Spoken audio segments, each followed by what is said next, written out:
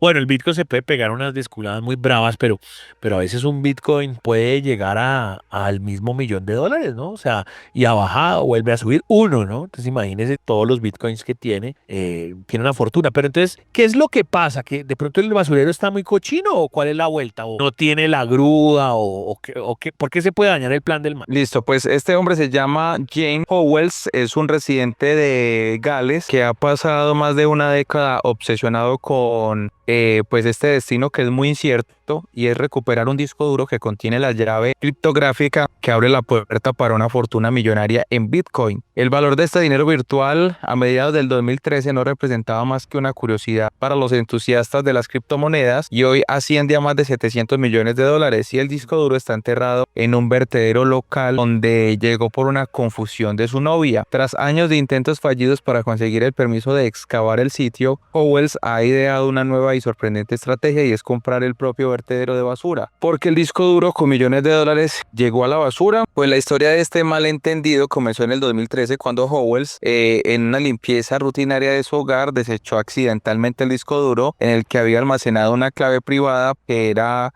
crucial para acceder a 800 unidades de Bitcoin. En ese entonces la criptomoneda aún no era el fenómeno global que conocemos hoy, pero la importancia de este disco duro en ese momento pasó desapercibida para él. El dispositivo de Howells había utilizado para almacenar la fortuna digital en los primeros años del auge del Bitcoin fue confundido con un simple disco blanco. Durante la limpieza, Howells le pidió a su pareja en ese momento que se deshiciera de varias bolsas de basura sin saber que en una de ellas estaba el disco. Eddie Evans, cumpliendo con la solicitud, sin ser consciente del error, llevó la bolsa al basurero local. No sabía que había un disco duro con una contraseña de Bitcoin. Perderlo fue mi culpa, dijo la chica. Cuando el valor del Bitcoin comenzó a subir en los años siguientes, Howells descubrió la magnitud de su error y el disco duro pues ya lo habían desechado en el vertedero que contenía la clave privada necesaria para acceder al Bitcoin, el mismo que había minado los primeros días con la criptomoneda. A medida de que el valor del Bitcoin creció, la frustración de este hombre también se hizo viral. La verdad es que el hombre dice, el monto que perdió al principio fue aproximadamente de 900 millones de dólares, 9 millones de dólares. Y en el momento de la cifra ya se superó los 700 millones hoy en día, lo que ha convertido esto en una tragedia personal en proporciones épicas. Los intentos, la verdad, Chancho, pues han sido fallidos, porque dice que este hombre trató de ir como a buscar el disco duro en este vertedero, y la verdad es que hay demasiados residuos acumulados durante años, y a pesar de que las autoridades locales le advierten que las probabilidades de éxito eran mínimas debido a la enorme cantidad de basura acumulada, el hombre presentó solicitudes formales para obtener el permiso para excavar. En el 2021 ofreció la suma de 70 millones de dólares al Consejo de la ciudad de Newport para financiar la excavación, y todo por la posibilidad de encontrar el disco duro que cambiara su vida. Sin embargo, las autoridades locales se mostraron intransigentes, citando los riesgos ambientales y el impacto potencial sobre un medio ambiente como principales razones para denegar la solicitud. Además, adujeron que el disco podría estar ya en condiciones inservibles debido a la capa de basura y de tierra que ya lo habían cubierto con el paso de los años. A pesar de los rechazos y la falta de avances, Howell no abandonó la idea. En el lugar de rendirse, recurrió a los tribunales demandando ese ayuntamiento por el que considera una retención ilegal de su propiedad. Sin embargo, el Tribunal Superior británico desmintió el caso en el 2023, señalando que la búsqueda del disco no tenía perspectivas realistas de éxito. En un fallo, un juez comparó la situación con haber tirado la clave privada escrita en un pedazo de papel en lugar en un disco duro, enfatizando la imposibilidad de acceder al Bitcoin sin esa clave. Y como estrategia final, pues este hombre quiere comprar este basurero para encontrar el disco. A pesar de la estimación judicial, la historia no termina ahí. La situación ha dado un nuevo rumbo y el Consejo de la Ciudad ha anunciado que planea cerrar el vertedero en un futuro cercano como parte de un proyecto para transformar el sitio en una granja solar. Este cierre ha dado a Howells una nueva esperanza y las posibilidades de ingresar a este lugar, y pues el hombre está esperando a ver si de pronto le aceptan el tema de comprar este vertedero. Pero Chancho, la verdad, bueno, le quiero hablar de las posibilidades. Dicen que este hombre tiene una entre 143 millones de probabilidades de encontrar el disco duro. La voy a tirar totalmente cambiada porque usted me habla de probabilidad. Le voy a contar una historia. Tenía en un disco duro una vaina que ya se perdió para siempre. No hay nada que hacer, ya hice todos los intentos. Aquí en Bogotá, no sé, en Medellín, aquí hay una vaina que se llama Unilago, y ese es el último resquicio de tecnología. Me he dicho, Bogotá es grandísima, pero solamente ahí termina todo el mundo que después de caminar y caminar dice, mira a ver si de pronto ahí le soluciono. Y entonces yo dije, ya cuando uno pues quiere recuperar, pero pues yo no sé, voy a decir, no tengo más de $1 millón para eso, no tengo más. Pero pues se las da uno como de, yo tengo más. Entonces di con un man de esos que además, ojo, en Unilago operan, los manes son dueños de los locales, pero afuera hay un montón de fichas y hay un mercadillo como negro, y es mejor a esos manes no. Es preferible como al del local, ¿me entendés? Porque los que están como por allá afuera, pues esos no te dan garantías de nada. Y entonces, claro, seguramente un man de esos se dio cuenta y entonces se me acercó y me dijo, bueno, ¿y cómo es la vuelta? Y entonces yo dije, no, pues tengo más. Pero obviamente mentira. Yo era para ver si eran capaces, porque efectivamente el disco todavía estaba baila. O sea, si es esta, me lo imagino en un basural, este estaba rayado hasta el no sé qué. Y entonces el man dice, llega y me dice, yo pido por esa vaina 10 palos, así. Y yo le digo, pero y bueno, ¿y cuál es la seguridad? Me he dicho, como para que yo diga, venga, le doy la plata ya. Y ojo lo que me dijo este man. ¿Usted se acuerda que en esa época de los bombardeos de la guerrilla de Reyes y todas esas vainas, que supuestamente no, eso ocurrió, un tucano le dio a un computador y ese computador se pudo recuperar? Que tiene que ser el milagro más grande de la historia, porque si un misil impactó un computador y esa vaina se pudo leer, eso tiene que ser un milagro. Y el man dice, yo conozco eso. ¿Usted qué opina? Ok, pero usted lo No, que yo ahí me- Toro, No, yo ahí me paniqué. Yo ahí dije, no, ya ve, ya, y me fui. No, ni cerré negocio ni nada. De hecho, yo estaba negociando era con el man del loca, sino que ese otro ser se me apareció. Pero pues me imagino, no sé, porque no sé en qué termina la historia. ¿Qué tal que yo, si hubiera tenido la plata, de lo mejor si recupera o te estafan directamente? Pero un man que sea capaz de encontrar una información en una vaina que le caiga un misil de un avión, porque es que eso era un tucano, ese tiene que ser un dios, ¿o no? no, y también hay que mirar es las condiciones en las que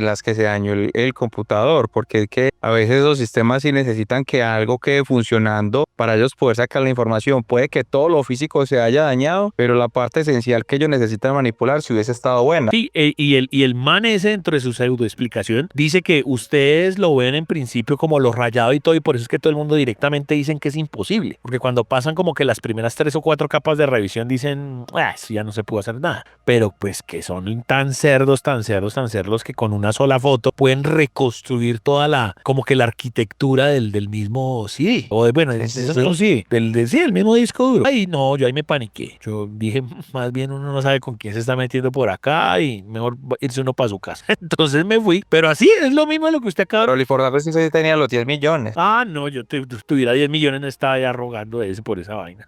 Pero bueno, igual las dos historias nos llevan como que a lo mismo, ¿no? O sea, una en posibilidades. Ahora, pues, todo ese mundo de plata, pero ¿cuántas? Pues, no, o sea, no, entonces ese basurero no lo va a encontrar. ¿Cómo es? ¿Me repite el número? 700 millones de... No, es una en 343 millones de posibilidades. Ahí sí no hay nada que hacer. Pero bueno, ustedes que están en sus casas, digan si sí, si no, si no lo harían, si hubieran hecho mi negocio de los 10 millones o si se les ha perdido algo así demasiado valioso en un disco duro. Bueno, yo voy a seguir con algo que ya habíamos hablado, ya lo habíamos tocado, ya habíamos dicho. No, de pronto no, digamos que como entre las secciones yo ya lo había detallado porque fue noticia de este señor que se había muerto, que se llama Jim Hackman y que nos parecía un poco como curioso. Eso ha seguido teniendo... Entonces voy a como a recapitular por decir la historia rara y a eso le vamos a meter un par de conspiranoias porque eso ya va en conspiranoias. El 26 de febrero de 2025 el mundo se conmocionó al conocer la historia del fallecimiento del reconocido actor Jim Hackman y su esposa Betsy Acagua en su residencia de Santa Fe, Nuevo México, Estados Unidos. Los cuerpos fueron hallados en avanzado estado de descomposición, lo que dificultó la determinación precisa de las fechas y causas de sus muertes. Además, su perro también fue encontrado muerto en la vivienda. Las circunstancias que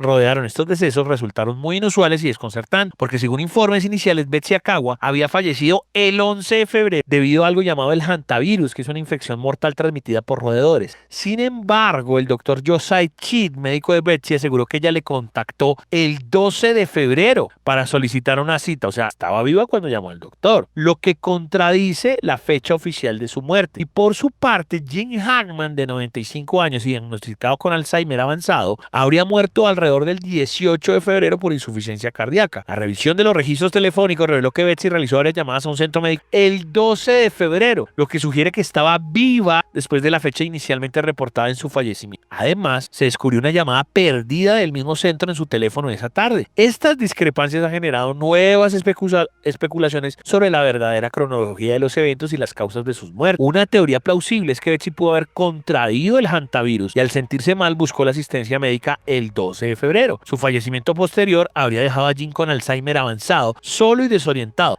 lo que podría haber contribuido a su propia muerte días después debido a complicaciones cardíacas. Y otra posibilidad es que Jim haya fallecido primero y Betsy al encontrarlo sufrió un choque o una emergencia médica que le llevó a la muerte. La falta de señales de violencia y la presencia de medicamentos en la escena respaldan la hipótesis de causas naturales en ambos casos. La investigación continúa abierta para esclarecer las circunstancias de sus muertes. Y a partir de ahí se abre entonces la conspiranoia. Entonces, recapitulando, un señor muy viejo con Alzheimer. Yo quiero que ustedes, si que seguramente tienen algún familiar en una condición de esas o saben cómo es la vuelta, o muy viejito, piensen que, porque que es que los hijos, que es que tienen mucha plata, nada, esa gente no quiere saber de nada y quieren vivir viejos y son pues como porque muchos hacen otras preguntas y por ahí no es la vuelta para resolver el caso y además todavía están muertos. Pero piensen entonces en la pareja sola con unos perros y ahí ya después los meto en la ecuación. El señor con Alzheimer depende de la otra señora, entonces la señora muere y el otro tiene como un marcapasos o tiene una señal que permite identificar que su escena de muerte real. De la otra es un poco más complicado, por eso que el 11, que el 12, que el 10, pero el otro sí sabemos que fue el 25. Quiere decir que ese pobre hombre, imagínese un señor con Alzheimer, no se puede tomar sus pepas, no puede comer bien porque depende de la otra señora, ni siquiera sabrá cocinar, no, pues como tiene Alzheimer todo se le olvida. También, si encontró a su propia esposa muerta, puede que ni siquiera sepa quién es ella. De terror. Esta es una escena de terror. Imagínense un viejito con Alzheimer y dice, esta señora, ¿quién es? ¿Será que yo la maté? Y a lo mejor él mismo, después de que ya estuviera el cadáver, que hubiera intentado hacer alguna maniobra o algo, tampoco se sabe los teléfonos de las emergencias. Entonces un señor ahí deambulando, sin droga, sin comida, a lo mejor orinándose en sí mismo y todo. O sea, una escena absolutamente terrible. Eso de por sí ya es aterrador. Pero le suma que la señora no murió supuestamente el 11, sino de pronto el 12 o el 13, entonces ya se van acortando incluso hasta las distancias de la muerte de una a otra persona. A lo mejor el señor no deambuló del todo una semana, pero sí entró en shock después de ver una persona que no reconoce, porque no reconoce a su propia esposa. Pero resulta que el perro termina muerto y termina muerto no por el propio hantavirus, es decir, que el perro habría determinado que no necesariamente eso fue lo que la mató, sino otra condición, otra enfermedad. De hecho, el perro se habría comido una medicina que ella estaba tomando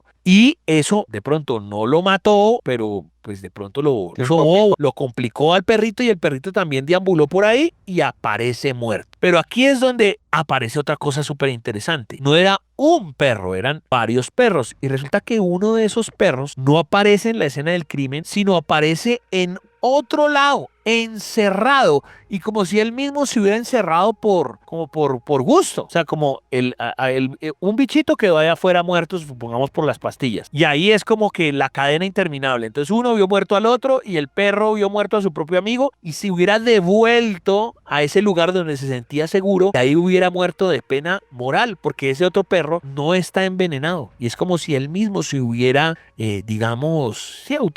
suicidado, pues, prefiriendo morir de inanición viendo a sus dueños muertos. Es una vaina absolutamente loca y paranormal. Y ya la conspiranoia va en todos esos foros de Reddit y esas cosas. Ya eso va en que de pronto hubo un contacto incluso hasta extraterrestre o un señor de imposición de manos que de pronto Jin no pagó lo de la medium o lo del extraterrestre o lo que ustedes imaginen, y a través de una imposición de manos o a través de una ruptura de energía o de chupar energía, un ser se habría llevado pues el alma de estas dos personas. Están en condiciones en las cuales ningún CSI o ningún FBI ha podido poner todas las piezas en su sitio. Lo ha intentado explicar, pero siempre falta algo, o lo de la mujer, o lo del marcapasos del man, o lo del segundo perro, y no se puede resolver. ¿Qué opina usted de toda esta locura, Toby? Pues Sancho, la verdad sí me llama mucho la atención el tema de los animales que puedan de pronto morir como en esas condiciones, pero también genera mucha curiosidad de pronto lo del señor que tenía el Alzheimer. O sea, ¿será que fue él? ¿Será que no fue él? ¿Será que de pronto vio al asesino y luego se lo olvidó? Porque a lo mejor, mire que ninguno tiene gas carbónico,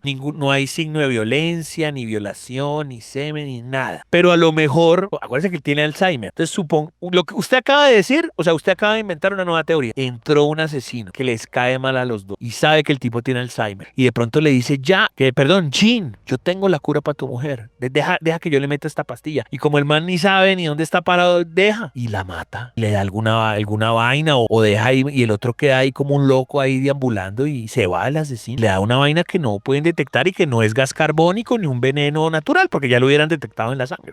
Es que hasta el mismo hantavirus, porque ojo, el hantavirus tiene que ver mucho con los roedores y la casa no estaba, ellos vivían como en una finca y donde está, haga de cuenta, no sé cómo explicar, pero exacto, póngale unos 100 o 200 metros, está la parte donde ya estarían como cerdos y vacas y los mismos ratones que a lo mejor mejor están debajo de esas, como esos galpones de gallinas, pero está la casa campestre, está fuera de la casa civil, por decirlo así. O sea que la señora de pronto no estaría en contacto con ese roedor que le echó el virus, ¿me entendés? O sea, ese brazo tampoco cuadra. Y no tiene como una línea lógica, la verdad, todo eso. Sí, bueno, y todos los días le sacan más cosas. Está interesante y pues ya lo habíamos tratado y por eso dije, no, pues como salió esto nuevo, entonces sigámosle metiendo vaina. Pero cerremos con broche de oro, con un recomendado. ¿Qué va a recomendar, Toys? Bueno, antes del recomendado chancho, ¿usted de pronto cree en la teoría de que las cosas se repiten cada año o que cada cierto tiempo se repite la historia con temas de masacres o de acontecimientos que pasan en la Tierra? Sí, el mundo es cíclico. El mundo es cíclico. ¿Por qué lo dice, Toys? Porque ¿cómo le parece que hace 42 años, un 31 de marzo, ocurrió un terremoto en Popayán? Y este terremoto fue de 5.5 grados en la escala de Richter y dejó 300 muertos y más de 10.000 personas sin techo. Esto fue hace 42 años, ¿cierto? Y el próximo 1 de abril ocurrió en Colombia, pero hace 8 años, la avalancha en Mocoa, Putumayo, que esto provocó el desbordamiento de 3 ríos, arrasó 13 barrios de la capital de Putumayo y dejó más de 200 muertos. O sea, como que solamente por un día de diferencia se presentaron estas catástrofes y precisamente en Colombia. O sea, uno en 31 y el otro el 1. O sea, como quien dice, sí, mañana y pasado mañana. Exacto, solamente con un día de diferencia, 2 desastres que fueron naturales y que dejaron muertos, pero precisamente en Colombia. Muy raro, sí, pero tiene sentido, ¿no? Sí, por eso le digo, o sea, usted de pronto cree que eso puede ser, por ejemplo, como cuando hablamos del tema de las pandemias, que dicen que cada 100 años ocurre una pandemia diferente. O el mismo terremoto de Armenia que siempre lo tenemos presente como en enero, y resulta que por los alrededores y todo, en enero ocurren unos temblores, ya sea en Medellín, en Pasto, en Ecuador, y entonces uno siempre se acuerda de ese. O sea, es que yo del de enero de Armenia lo tengo muy claro. Los tiene como referencia, sí señor. Ok.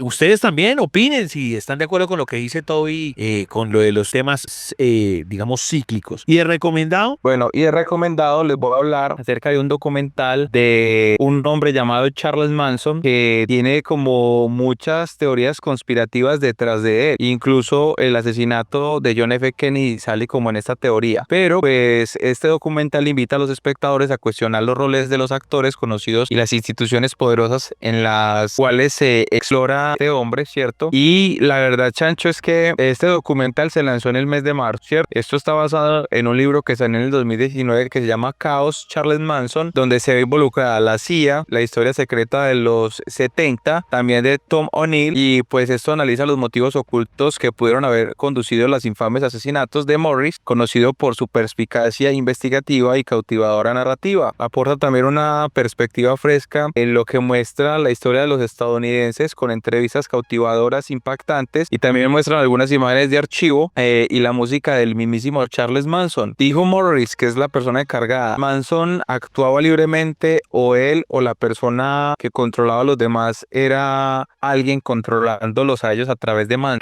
¿Por qué hacen como esta pregunta? Dicen que este hombre se metió como con este tema del proyecto MK Ultra. Él estuvo en la cárcel un tiempo, luego el hombre lo liberan y este señor empieza como a cautivar personas, empieza a montar como su secta, y él llega a un punto donde controla tanto a las personas que llega un momento donde les ordena matar a 7 personas, pero sin remordimiento. Entonces es muy teso porque la película de Morris, al igual que la película y la serie del 2017, explora la fascinación cultural de las décadas de los 50 y los 60 por el control mental y el programa de MK Ultra de la CIA. Muestra cómo Manson pudo haber sido influenciado por el gobierno para manipular a los seguidores con el fin de que mataran, trazando paralelismo entre los temores de la época. Y Morris dijo, hay una película realmente genial, El mensajero del miedo, que trata realmente sobre el control mental, que fue una pesadilla cultural en la década de los 50 y 60. Para el gobierno implementar ideas en tu cabeza y obligar a matar. El ejemplo ficticio está en El mensajero del miedo, pero quizás el real mensajero de esta tierra es Charles Manson. Así que ahí está esta serie, dura como 1 hora 40 más o menos el documental, y está en la plataforma de Netflix. Así que si usted de pronto ya lo vio, déjenos qué opina usted de la historia, y si no la ha visto, pues saque el tiempito para que la vea y se entretenga. Tremendo todo lo que nos dice Toby. Recuerden seguir las recomendaciones, @DJTobyFM, @los40Colombia, @el Chancho414, y cualquier cosa, numeral especial La Caja de Pandora, los 40.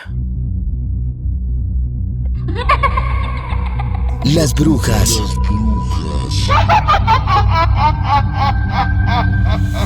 están dentro de la caja de Pandora en los 40. Están dentro de la caja de Pandora en los 40.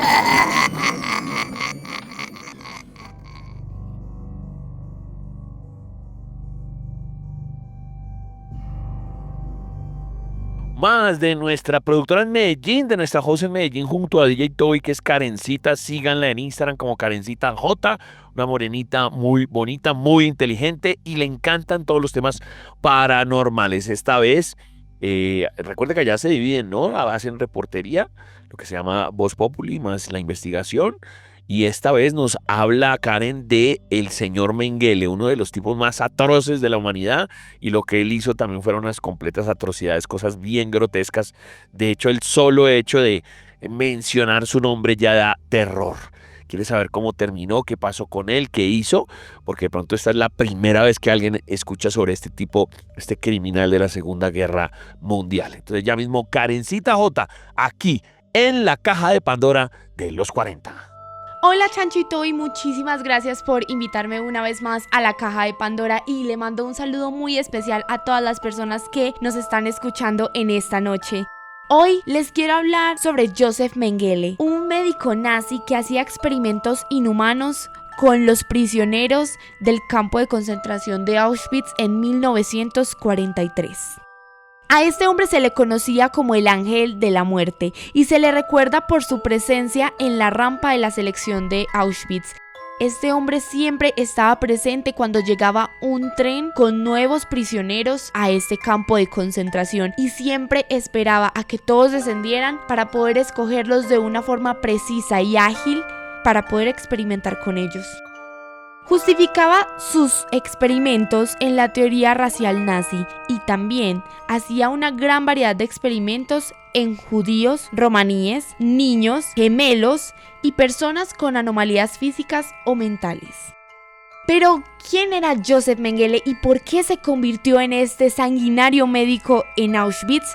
Bueno, él nació el 16 de marzo de 1911 en una ciudad de Alemania. Era el hijo mayor de un próspero fabricante de un equipo agrícola. Él estudió medicina y antropología en varias universidades. Y en 1937 pasa algo fundamental, ya que conoce al doctor Ottmar, que era el director de su instituto en Frankfurt. Este señor tenía varias investigaciones sobre los gemelos y sobre la genética, y aquí es cuando él empieza a tener ese conocimiento acerca de los futuros experimentos que haría. En 1938 se afilió al partido nazi y en su trabajo como científico buscaba apoyar la meta nazi y mantener y aumentar la supuesta superioridad de esta raza alemana. Una vez elegía a sus víctimas en este campo de concentración de Auschwitz, comenzaba a inyectarles químicos en sus ojos para ver si estos tenían alguna reacción o cambiaban de color. Cosía a los gemelos para estudiar si podían compartir el mismo sistema sanguíneo o digestivo y también dejaba morir de frío a las personas para medir la resistencia humana. Cuando la Segunda Guerra Mundial finalizó, este hombre no enfrentó ningún tipo de justicia. Lo buscaron, pero logró escapar a diferentes países de Latinoamérica. Primero se fue para Argentina, donde vivió cómodamente con una identidad falsa. Luego se fue para Paraguay y finalmente logró instalarse en Brasil.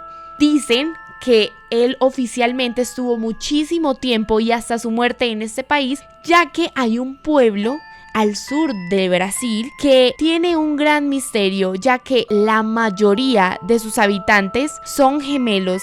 Y dicen que es gracias a este hombre, ya que él experimentaba con las personas que vivían en este pueblo.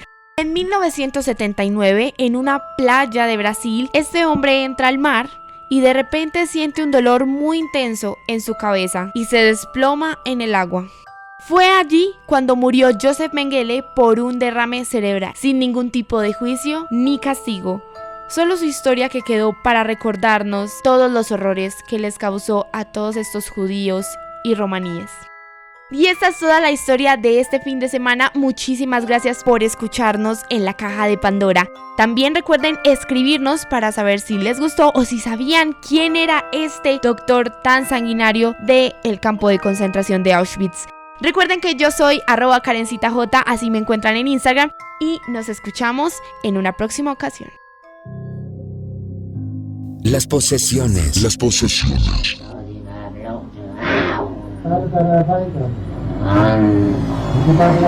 Están dentro de la caja de Pandora.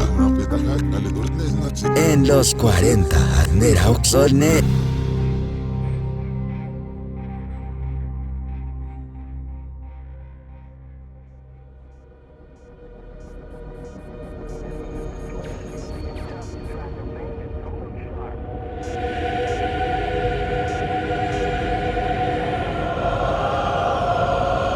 Amigos de la Caja de Pandora de los 40, siempre es un placer tener a los mejores invitados, los mejores panelistas del mundo del oculto, lo paranormal, lo bizarro, lo sangriento, lo monstruoso. A veces simplemente ni siquiera tiene que ver con algo paranormal, sino con lo que yo llamo el terror real. Hoy sí vamos a hablar mucho del terror real, porque la gente de pronto se asusta por una película, un ovni, un muñeco, pero pues también si ve un cadáver, ese es el verdadero terror. Cuando ven un muerto en una película, pues ese es un muñeco. Cuando yo le hablo a usted de Hiroshima, de Nagasaki, de matanzas, de genocidios, ese es el terror real. Entonces yo sé que estamos acostumbrados pues a esa muerte pictográfica, esa muerte de mentiras, y también por ser igual colombianos y el conflicto y muchas cosas más, y pues la humanidad per se, pues también estamos acostumbrados al otro terror y decimos cuál será la frontera. Bueno, todos esos temas se tocan en un programa como esto, desde lo fantástico hasta lo real. Y ya habíamos tenido esta invitada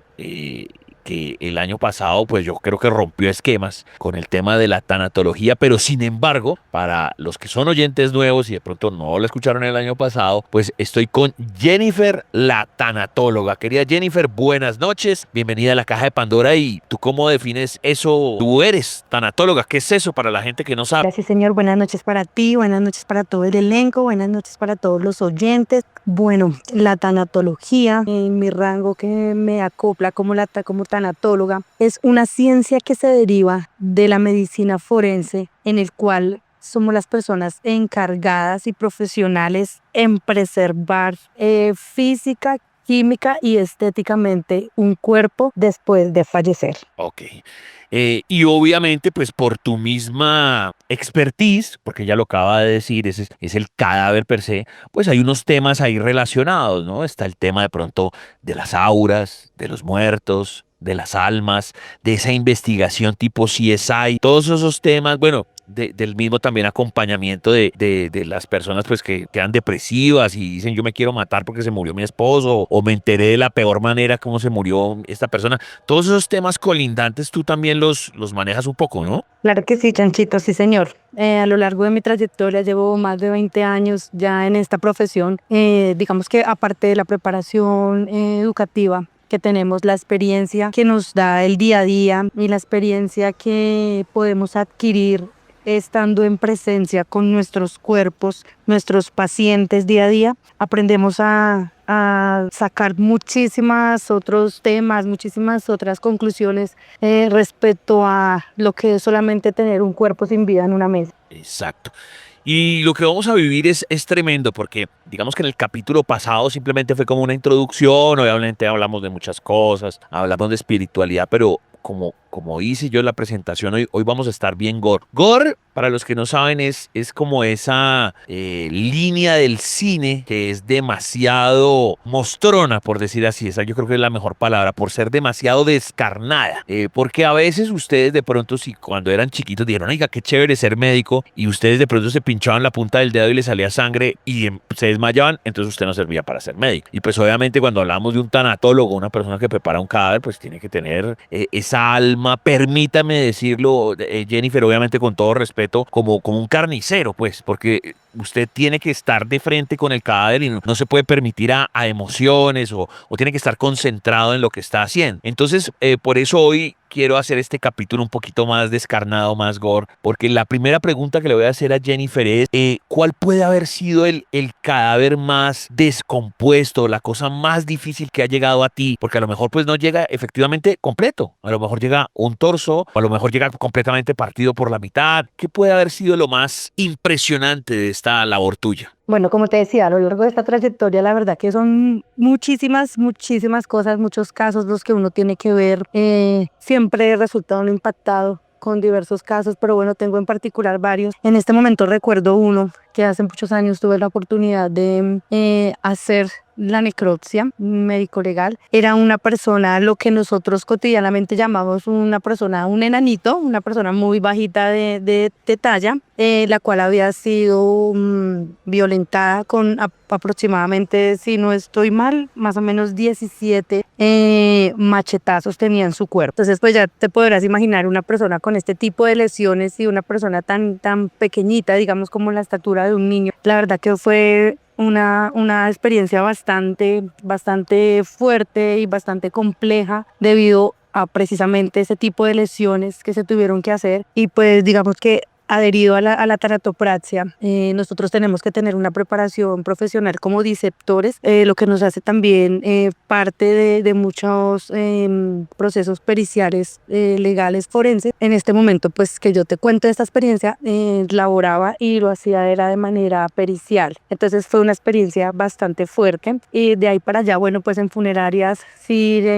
el tema de los cuerpos en descomposición, el tema de las personas cuando fallecen bajo el agua y ya son encontradas después de 10, 12 días, son cuerpos bastante fuertes de trabajar en todo el aspecto, porque finalmente son olores con los que ya aprendemos a convivir, pero realmente a pesar de que son cotidianos, dependiendo del caso, siempre nos terminan afectando. La parte visual, también ver el estado de descomposición de estas personas, su morfología física, porque son cuerpos que ya no caben en una mesa de trabajo normal. Entonces sí son experiencias bastante fuertes. Quedémonos un rato en ese tema del ahogamiento, porque pues tú que eres la experta y la gente pues dirá, no, pues una persona se ahogó y pensará que es exactamente igual que se metió al agua. Entonces supongamos, estoy aquí ejemplificando, tú miras, sí, no, de pronto alguien que encontraron por allá en un humedal, en un caño, y entonces se empieza a inflar como un hipopótamo, queda perfectamente morado, como hinchado, y se le empieza a deformar la cara, las orejas, el pecho. ¿Es así? ¿Qué tipo de rasgos encontraste, por ejemplo, en un ahogado? Sí, tienes toda la razón. En este tipo de casos, el cuerpo empieza, los ojos quedan completamente brotados de su órbita, sí.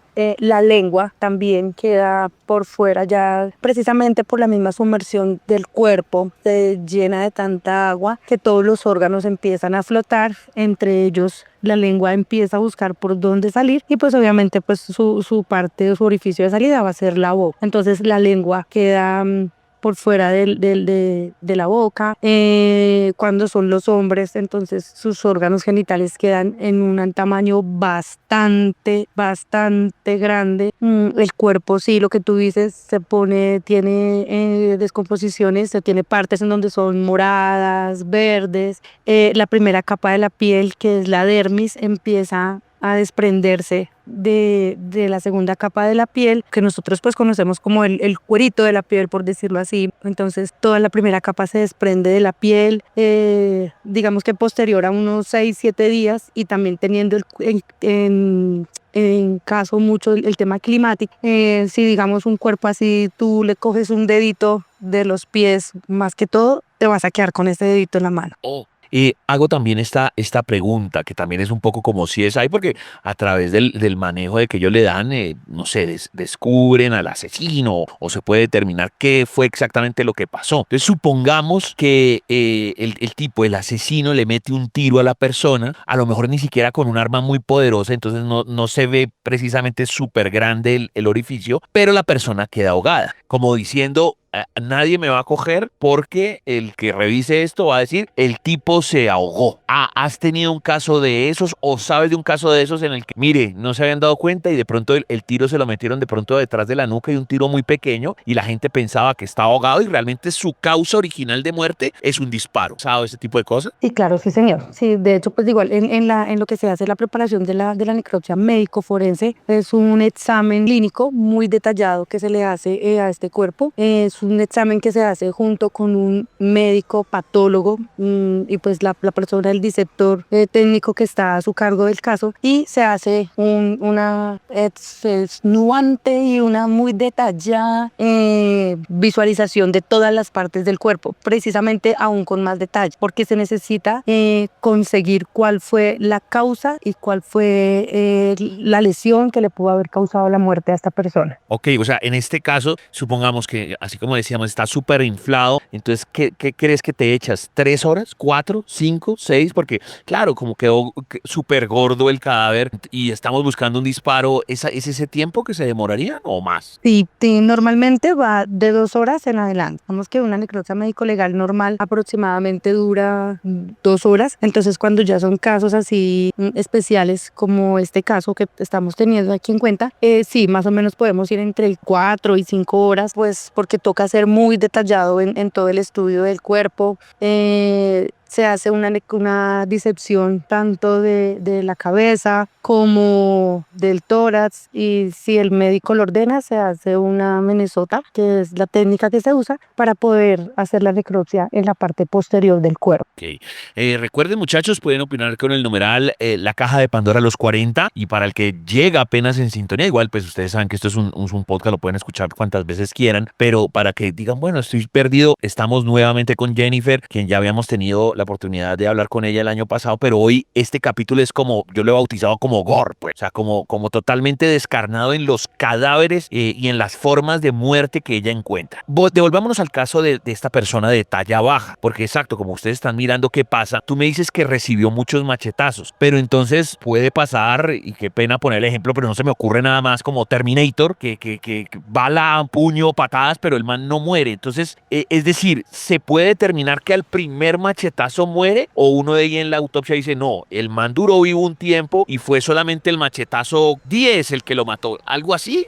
¿Pasa eso? Sí, claro que sí, sí, señor. Precisamente para eso se hace este estudio, es para determinar claramente cuál fue la lesión y en qué lugar del cuerpo fue la lesión que pudo haber causado la muerte. Lo que tú dices, de pronto se le pudieron haber dado múltiples lesiones a nivel de miembros inferiores, miembros superiores, quizás tórax, quizás espalda, pero de pronto la lesión que acabó con él fue una lesión a nivel de cuello, en donde cogió su vena aorta, y pues esa fue la lesión que lo mató. Quizás de pronto fue la lesión más mínima, pero esa fue la lesión que le causó la muerte. Y efectivamente, sí, señor, en la necropsia médico-legal, todo este tipo de detalles tan minuciosos son los que se entrega al médico forense en el momento de entregar su peritaje. Asimismo, como podemos determinar cuál fue la última comida que esta persona consumió, si de pronto estaba bajo los efectos del alcohol, bajo los efectos del alucinógeno, si esta persona, en caso cuando son mujeres, pudieron haber tenido de pronto algún tipo de violencia sexual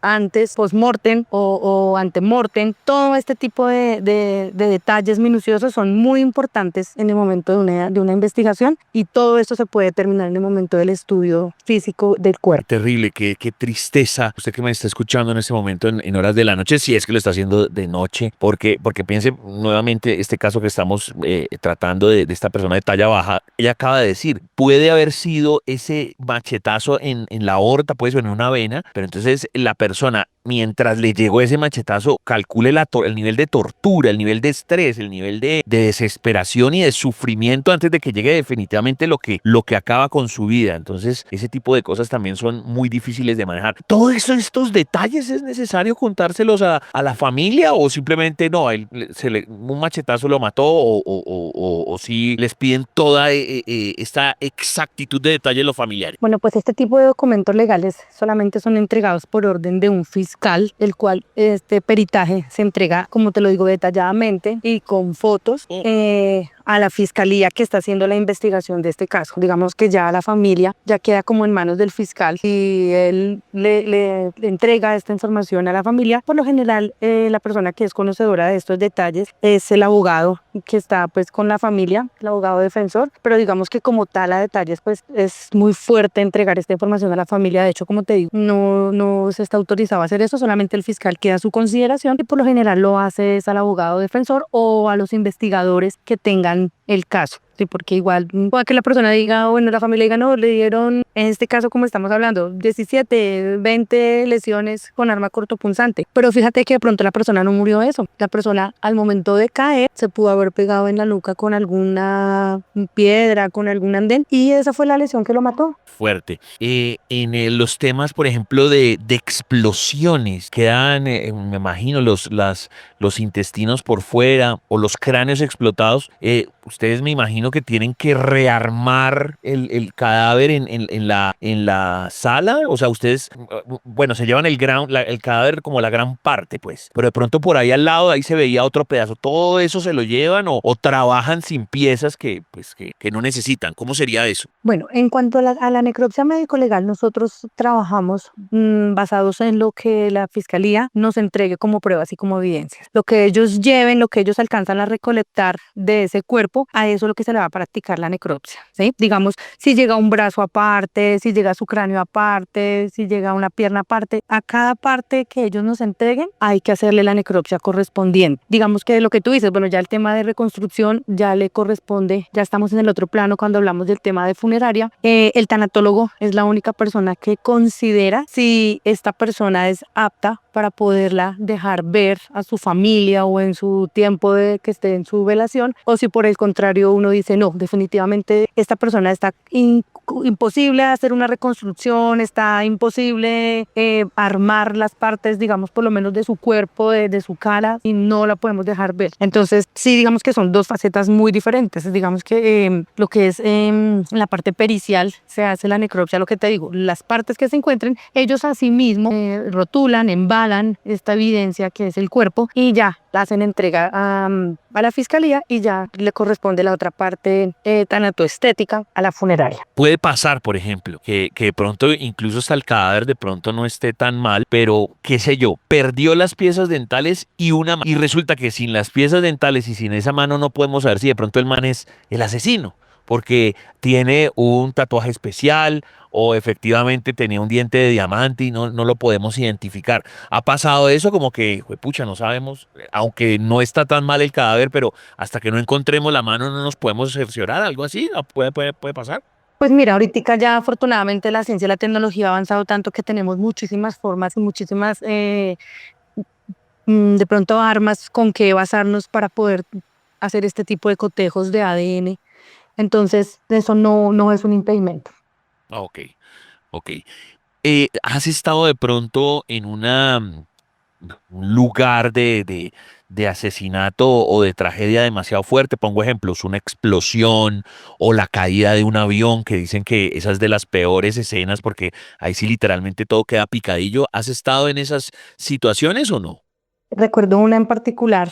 Te estoy hablando de hace muchísimos años, donde hubo un accidente de tránsito muy trágico, como por la vía Villavicencio, si no estoy mal, en donde 3 buses que estaban completamente con su cupo lleno, eran unos buses de la Guardia del INPE y traían personas privadas de la libertad hacia Bogotá. Los 3 buses colisionaron, absolutamente nadie se salvó. Y realmente sí, fue una escena muy trágica porque eran esos buses en donde uno se coge la manito adelante, eran solo tubos, no sé si los recuerdes. Entonces, las personas privadas de la libertad venían esposadas a esos tubitos. Entonces, fue un trabajo bastante fuerte de muchos días donde todo nos tocó durar casi una semana aproximadamente trabajando día y noche. Solamente descansábamos un poco y continuábamos trabajando porque hacer la recopilación de cada parte de estas personas que quedaron por ahí fue bastante complicado. Entonces teníamos que encontrar el tubito con 2 manitos esposadas y bueno, a buscar de quién son estas manos. Las piernas, quedaban una pierna por acá, un cuerpo por allá, bueno, pero como habían diversos cuerpos que han perdido sus piernas, entonces, bueno, tratemos de poder encontrar de quién, a quién pertenece esta parte del cuerpo. Sí, fue una escena bastante fuerte. O sea que estamos hablando de 30 personas más o... Más. Claro, porque eran 3 buses y cada bus tenía, si yo no me equivoco, más o menos como entre 20 y 22 personas privadas de la libertad. A eso súmale los guardianes que venían con ellos. Qué cosa más fuerte. Decía al principio de la entrevista, Jennifer, que uno de los momentos que le ha impactado, que le ha seguido en su vida es esto que relataba él de esta persona de talla baja con tantos machetazos. Pero puede que esto ya no se trata tanto como de la parte de cadáver, tanatología, sino ya un poco más paranormal. Me refiero a si un alma, un ente o algo así se te aparece en tus sueños, en tu cabeza, y no necesariamente tuvo que haber sido este personaje. A lo mejor alguien que murió sin a lo mejor se ahogó o se murió de viejo y que de pronto te haya hablado en un sueño o te busque o te intente decir algo. ¿Te ha pasado ese tipo de cosas? Uy, bastante, muchísimo, bastante. ¿El mismo enanito o otra persona? De pronto, no sé, un abuelo o alguien como, o te dio una pista en tus sueños, algo así. ¿Cómo sería uno de esos casos? Relata. Bueno, pues detalladamente la personita que estamos hablando de talla baja, no. Pero sí es muy constante que los perciba en mis sueños. Sí es muy constante que de pronto yo despierto y diga, bueno, esta personita, o en mi mismo sueño yo digo, yo la vi en algún momento. Despierto y yo me acuerdo, ay, fue un caso de hace tantísimo tiempo. Han habido oportunidades en donde por medio de los sueños he podido de pronto dar muy sutil y muy diplomáticamente mi opinión respecto a algún caso que no está muy claro, y esta personita por el medio del sueño, o me sueño realmente cómo fue el accidente, o sueño realmente cómo pasaron las cosas, y yo digo, venga, yo soñé esto, no estoy diciendo que así sea, pero esta personita me reflejó esto y esto y esto. Averigüen, porque según la investigación no va por ese lado. Entonces, y sí, ha sido bastantes veces que me ha pasado. Aún personas que sin haber fallecido, las veo en mis sueños. Y normalmente siempre están invitándome a una fiesta o algún evento similar, como una fiesta, como algo así, pero pues nada triste. Entonces sí me pasa bastante en algún tiempo donde yo te digo que pude trabajar con el Instituto de Medicina Legal. Era muy frecuente que los casos porque sí me correspondían a mí eran casos de habitantes de calle. Son situaciones y fueron casos que realmente siempre me impactaron pues por su misma condición. La forma de morir, la tristeza que reflejaban estas personas, la soledad que reflejaban estas personas en su carita, el tipo de ropa, ver sus cuerpos tan delgaditos, se les veía la necesidad, se les veían muchas lesiones en su cuerpo, las cuales pues yo siempre trabajo con mucho amor, con mucho respeto, y aún son casos en donde yo sé y yo siento que esas presencias aún de pronto me acompañan. Okay. Ella lo acaba de decir claramente, me dieron claves en los sueños. Claro, uno está concentrado en el caso que uno quiere resolver y entonces uno siente que esa persona le reveló una clave en el sueño. Pero susto, o a lo mejor tú estabas ahí en medio de la noche, fuiste al baño y que se te aparezca un alma de estas, ¿te ha pasado o no? ¿O sustos no, solamente te dan claves? Nunca me asustan, nunca me ha pasado, afortunadamente nunca me ha pasado. Digamos que sí, lo que te digo, claves o de pronto todo lo que tú dices, despierto en algún momento de la noche y los veo sentados a los pies de mi cama, pero pues no, nunca me ha generado susto. Yo creo que de pronto por el mismo respeto que les tengo, por el mismo respeto que les siento, veo esa manifestación como un agradecimiento, como bueno, algo así, pero la verdad no, nunca me han generado susto. Ok, me imagino que también una de las cosas más terribles que debe pasar son niños. ¿Te ha tocado niños o bebés? Sí, bastantes. Wow. Bastante, sí, señor. Digamos que al principio de mi carrera pues era un poco, bueno, sí, uno se trata de amoldar.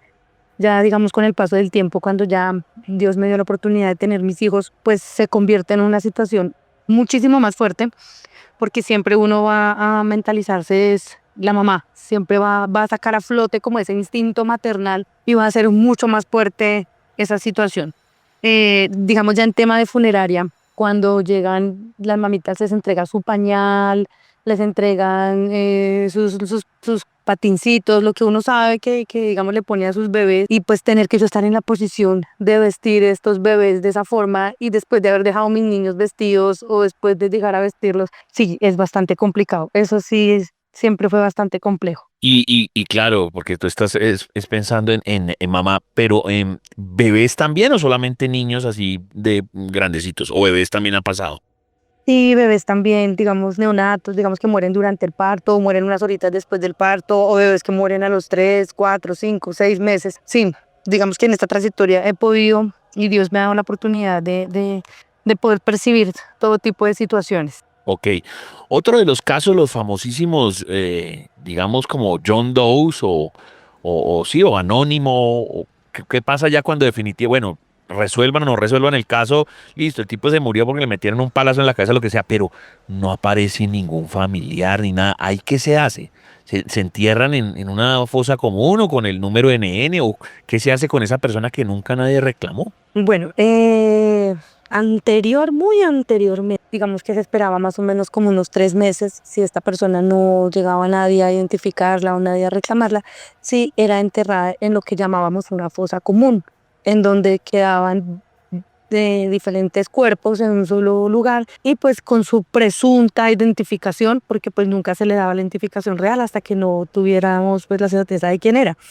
Actualmente a las personas se les coloca un chip en el hueso fémur posterior a acabar la necropsia, el cual queda, digamos, es un poquito compleja la comparación, pero es algo similar al chip que le ponemos a nuestras mascoticas, que si se nos llega a perder, entonces ya tenemos cómo poder identificar de esa manera. Entonces, una parte se las lleva al cuerpo, la otra parte queda como evidencia en la fiscalía por si en algún momento la familia llega a reclamar, pues posterior a las pruebas de ADN, porque quedan, digamos, como las muestras de sangre, de orina, diferentes muestras que se hacen para poderlas conservar por si en el determinado tiempo llega la persona, yo soy el familiar, se hace el cotejo, se verifica si es la persona y ya se las entrega al cuerpo. Actualmente ya se le asigna es una bóveda a la persona, una bóveda digamos que particular, ya no se van todos los cuerpos, 10, 15 cuerpos en una sola fosa, no. Y una fosa, una tumba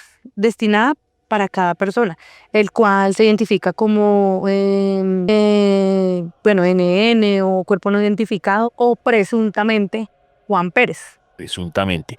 Y hablando, o sea, o conectando con ese presuntamente, puede que, no sé, tú hace, o bueno, o tus compañeros, lo que sea, hace 15 años, 20 años, 10 años, pensamos que puede ser Martín Dalorzo. Pasó el tiempo, y que recientemente se haya confirmado, mire que sí era Martín Dalorzo, algo así, ¿les ha pasado alguna vez? Sí, digamos que actualmente sí ha pasado y muchos, digamos, con los casos de los falsos positivos y todo este tipo de cosas en donde las personas pues, por allá eran enterradas en veredas y en lugares así, entonces decían, no, Juan Pérez se murió ahí. Y pues no iban muy amplias las investigaciones o el mismo régimen de violencia que vivimos en nuestro país no se daba lugar a poder hacer plena identificación de esta persona y ya actualmente sí se ha podido hacer como esta recopilación, se ha podido recuperar estos cuerpos de estas fosas comunes y se ha podido hacer la plena identificación del cadáver, pero claro, yo te estoy hablando de cuerpos que pueden pasar, digamos, de conflicto armado de 20, 25 años. Oh, qué fuerte. Y para cerrar el capítulo de hoy, quiero preguntar por los quemados. De pronto hay uno en estado de quemado en el que todavía el cuerpo se ve, o sea, sí se ve, o sea, está, digamos, calcinado, pero no es, digamos, el esqueleto ya derrumbándose en ceniza, sino es calcinado así medianamente. Ahí es difícil también encontrar si le dispararon o lo que sea antes de que se quemara. ¿Es más complejo si se quema el cadáver? Sí, es más complejo poder evidenciar las lesiones ante-mortem, es más complejo, pero pues hay muchas técnicas que se usan, digamos lo que yo te digo, y en particular en este país hay muchos profesionales con muchas capacidades y muchos profesionales con mucha suspicacia para este tipo de situaciones, entonces sí es un poco complejo, pero se puede llegar a darla con las lesiones, claro que sí. Y mientras tú has estado trabajando, por ejemplo, todos estos temas como de ajustes de cuentas y que tiran por ahí los cadáveres, ¿Tú sientes que siempre ha sido así? O no sé, o tú, no sé si se lleva esa estadística, entonces tú dices, no, de pronto hace 10 años había más ajustes de cuentas o hoy hay más ajustes de cuentas. ¿Sí se llevan ese tipo de estadísticas? Sí, se llevan ese tipo de estadísticas. Sí, es una estadística que de 10 años para acá ha venido aumentando. Ha venido aumentando. Ok. Sí, sí, ha venido aumentando, sí, señor. Oh, qué fuerte.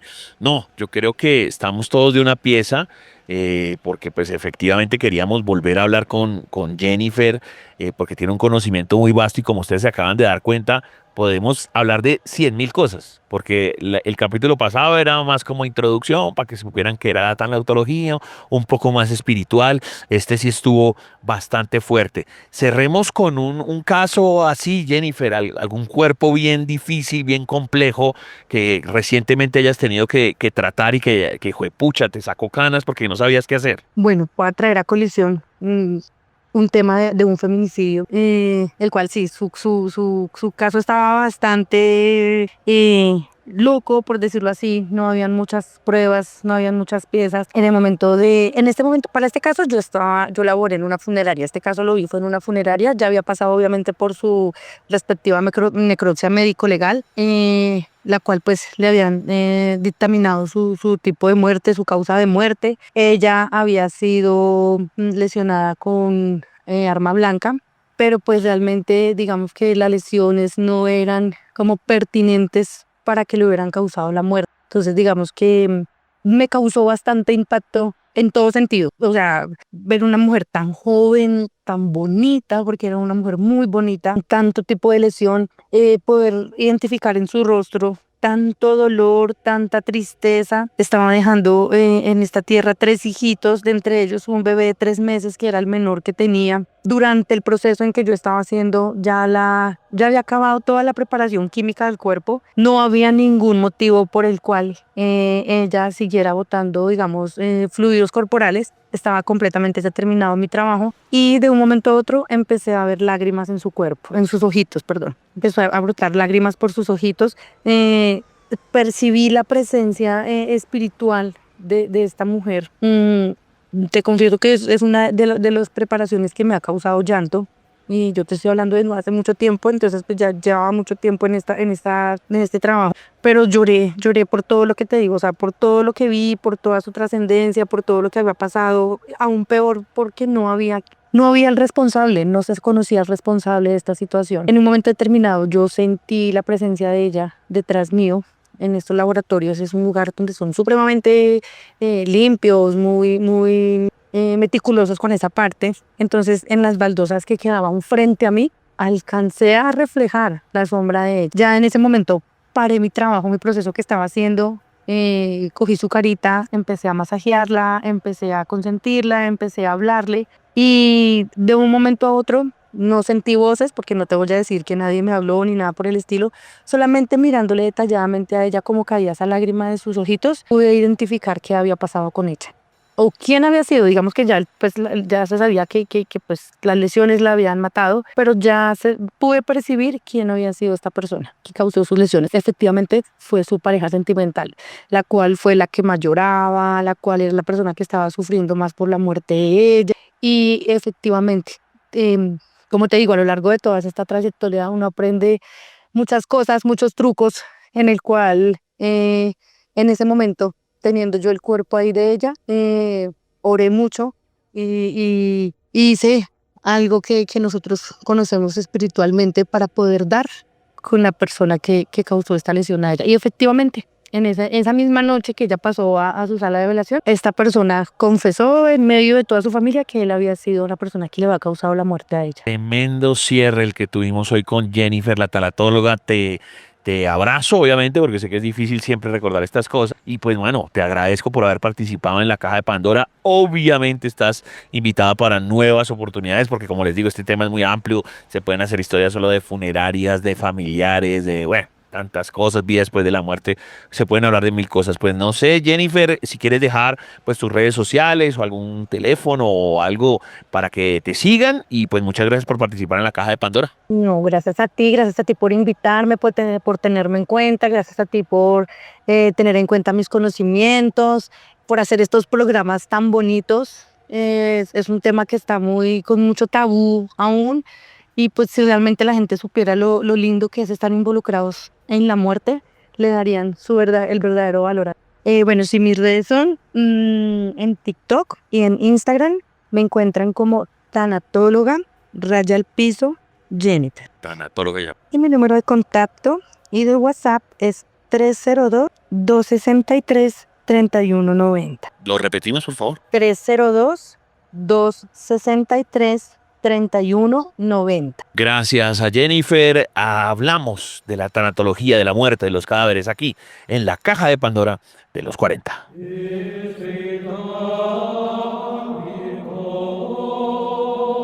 Los estigmas están dentro de la caja de Pandora. En los 40.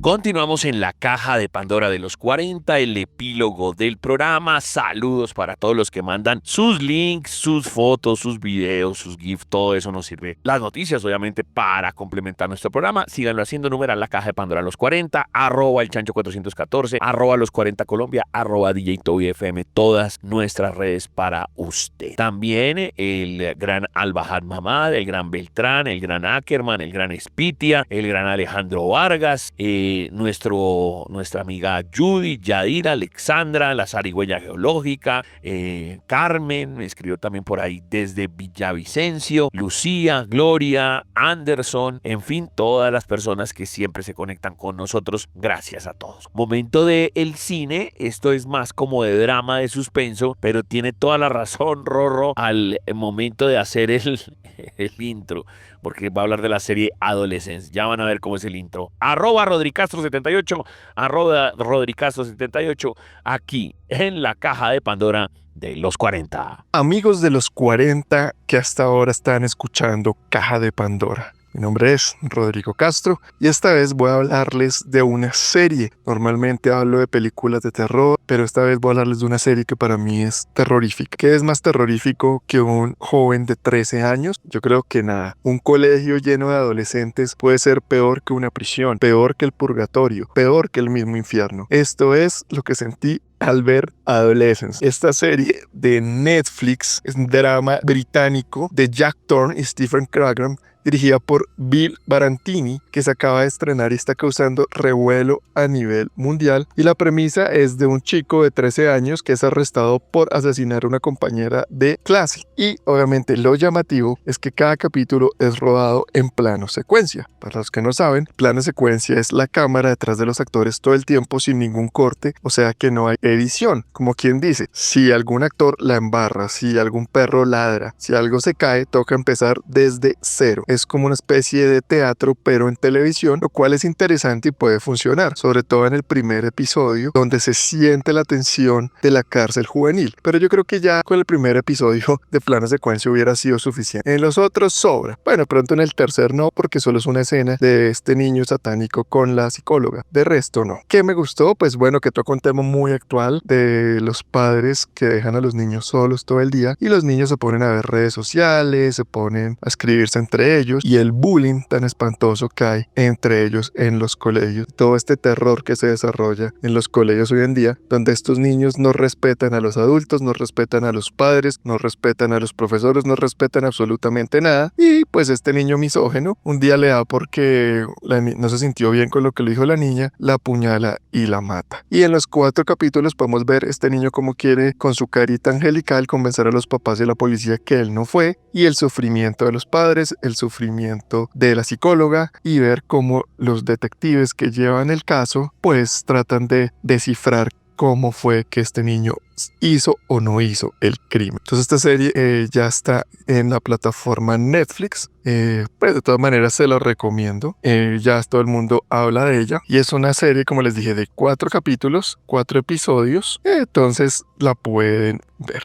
Ya está en Netflix. Cualquier inquietud sobre esta u otra serie, ya lo saben, me pueden escribir en Twitter en @RodriCastro78 o en Facebook en @depelimagazine. Para los que quieren llevar a los hijos, pues ya está en cartelera Blancanieves, esta live action de Disney que pues se basa en este clásico animado que se basa en un libro de los hermanos Grimm y que desafortunadamente Disney está acabando con todos los clásicos y hace estos live action que para mí han sido totalmente innecesarios. Nos escuchamos mejor la próxima semana aquí en Caja de Pandora con lo mejor del cine. Sigan disfrutando de este fin de semana. Mi nombre es Rodrigo Castro. Feliz noche.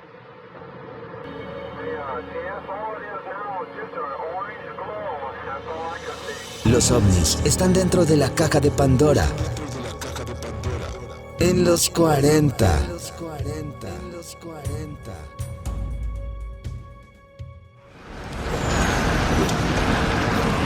Amigos de la caja de Pandora de los 40, llega esta la parte interactiva. Con esto siempre terminamos el programa. Tratamos de ser lo más descriptivos posibles para que ustedes se imaginen las cosas. Igual les damos toda la información para que ustedes, pues por propia cuenta de riesgo, vayan y busquen el video en Google, en TikTok, en Facebook, en Twitter y se lo describimos, les decimos de dónde es, qué es lo que pasa. Pero si no, pues directamente lo dejamos en el numeral La Caja de Pandora los 40, es para eso. Pero como es un podcast, pues evidentemente hay gente que dice no, ya con lo que ustedes me contaron es suficiente y algún día iré a donde están todas las noticias, los videos, las recomendaciones, los saludos, porque para eso es el numeral, se convierte como en una pequeña cajita de noche, una mesita de noche. Si usted nos quiere escribir, @el chancho 414, dígito y FM, @los 40 Colombia, el numeral, efectivamente La Caja de Pandora los 40. Y hablamos de tragedias aéreas que han habido unas como, o sea, han habido muchas recientemente, no así como como el MH370, que son millones de personas, pues, pero sí han habido bastantes. Ese avión, por ejemplo, por allá en Corea que se dio de frente contra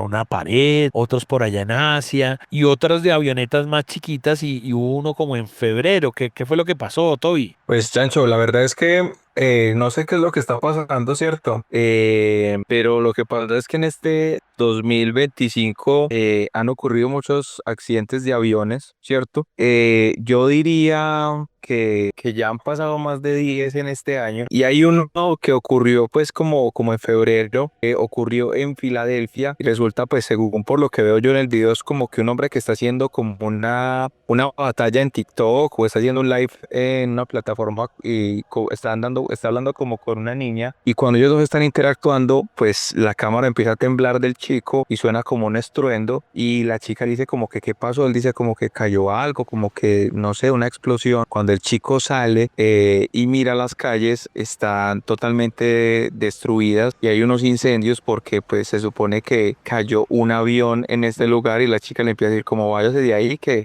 eso en cualquier momento puede explotar y el chico pues se mete allá como a investigar qué es lo que está pasando y empieza a ver como los carros encendidos, que como que el avión pasó aterrizando y destrozó todo a su paso. Entonces pues uno también se queda como con la pregunta, ¿qué hubiese pasado si en ese envío hubiese caído ese avión cuando el chico estaba ahí? O sea, pero que el avión no hubiese caído en su casa. Sí, una locura, ¿no? Hay algo ahí raro porque parece como si fueran dos personas reportando, pero igual todo lo que igual sea o no sea la misma persona, me refiero al chico, igual lo que describe es una escena como dantesca, ¿no? El man va caminando, los carros en fuego, el man como que alcanza a ver unos cadáveres. Parece una película de la Liga de la Justicia. Sí, señor, el man gritando, gente gritando, los pitos de los carros. Uy, no, qué situación tan terrible, hermano, pobre hombre. Y la otra pelada también, pues como que ha aprendido el live, pues obviamente esa señora ahí gritando, oye, pilas, va a explotar el carro. No, eso todo es aterrador. No sabría la verdad cómo reaccionar. Y yo le decía a Toby que igual también ustedes lo pueden buscar y nosotros también, pues vamos a ver si lo ponemos ahí junto.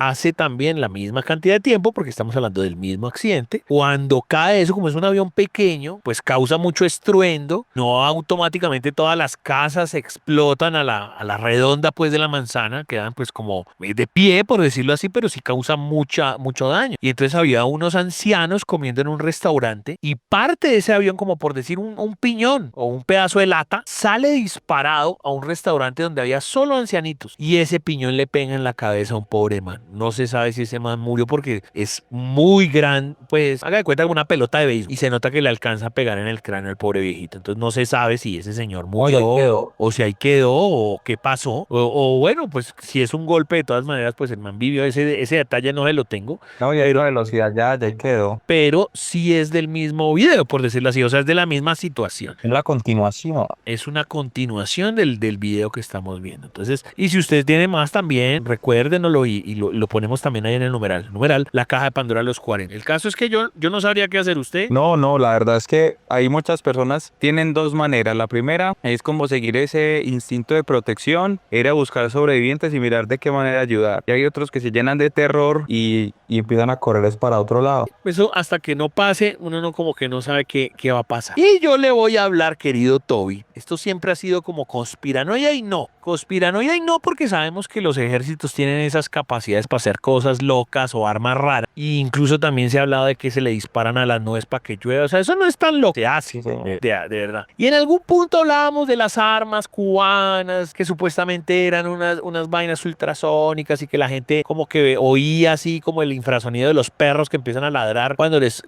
zumban ese silbato que solamente ellos pueden escuchar. Pues sucedió en Serbia. Y lo bueno, no sé si decir bueno, porque me parece una situación terrible en una protesta y que el ejército le eche a usted esa arma a un civil. Pero bueno, no, digamos que lo que me refiero es que nunca la habíamos visto como en acción y ante tanta gente, porque siempre se ha hablado de las famosas armas sónicas y hay muchas variaciones. La parte no conspiranoica o la parte, digamos, explicativa desde lo científico quiere decir que como si igual hay carrotanques que echan agua o digamos que intentan dispersar a manifestantes y que si esos carrotanques existen de alguna manera, pues también pueden hacerlo con una especie de sonido que hace que ellos se perturban y salgan corriendo. Pero aquí fue como si en vez de que estuvieran en un rayo constante, haga de cuenta como una locomotora de sonido y que hubiera atravesado por la mitad de la vía y automáticamente es tan incómodo para toda la gente que la gente se abre en dos. Es decir, como si de verdad pasara un carro por ahí. Y usted cuando vaya a ver el video va a decir, pero es que por aquí, por la mitad no pasó nada. Es que efectivamente no pasó nada porque es ultrasonido, es sonido. Es como si usted se parara enfrente de un microondas y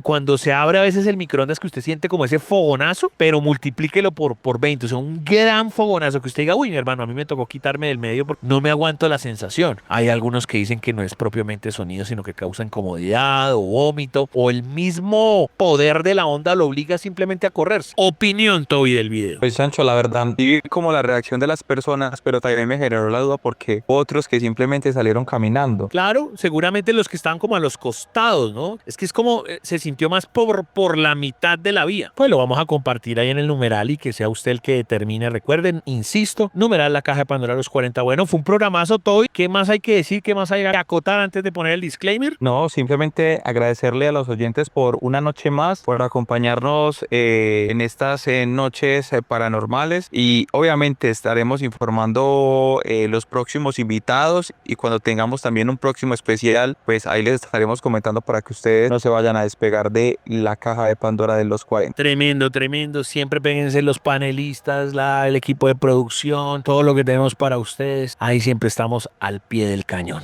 Recuerden, muchachos, cada cual según sus creencias religiosas, científicas y morales determinará si lo que se dice acá es cierto o no. Nosotros no vendemos verdades absolutas. Espero que ya han pasado 2 horas increíbles y recuerde que nunca, pero nunca estamos solos. Y si puede, solo si puede, que tenga dulces sueños. Nos reencontraremos para una próxima apertura de la caja de Pandora de los 40. Chao, chao.